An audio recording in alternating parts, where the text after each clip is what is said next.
Good morning. Ngasi card message yengase ko. Ngasi card message se khoi rashi matung ina ko ka try to katang lo thok charage try to shidagi shai shagi rashi ma pa do khala ga tumai taroga yengase ko. Ahan basida leire ani shu basida leire ko ahum mari manga taru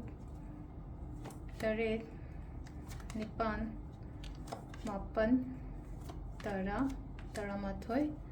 Taranitoy. Quite handbako, quite handbasico, Mesha Shiko, Mesha Shigana Kailaki, and a seco, Mesha Shigi, Oina, Sileseco, me punba, Numitoina Oikon, Sise, me punba, quapa,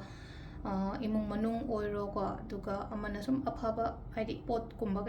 I yum the la okologa and a pivadonka, Brishirashiko, Brishirashigi Dao Yagani, Aina Kaliba, and a Ningibodo Yogani Kongasinu Aduga mitun ko mitun gi shu leino ko success negotialize ko hadi thabam to motam da mai pa aga lak poto ko duga sisna karkat balance to ro chatlo hadi leino ko emotions oiro thabak oiro ama oiro katang balance kumba to biba shingarashi gi na ning ba khot ba ai aning ba apam ba mayam do phangoi na lai ba sida sidana amu ko keno dana guide to sidana hadi guide to wa target tauhan ba mingon da thaba ingkhang phasana gum tauhan ba dar sina kaina gi wena ko tula gi slai che pesha gi kai gi katang nungai ta ba kho ta ba mai ta lai ko bridge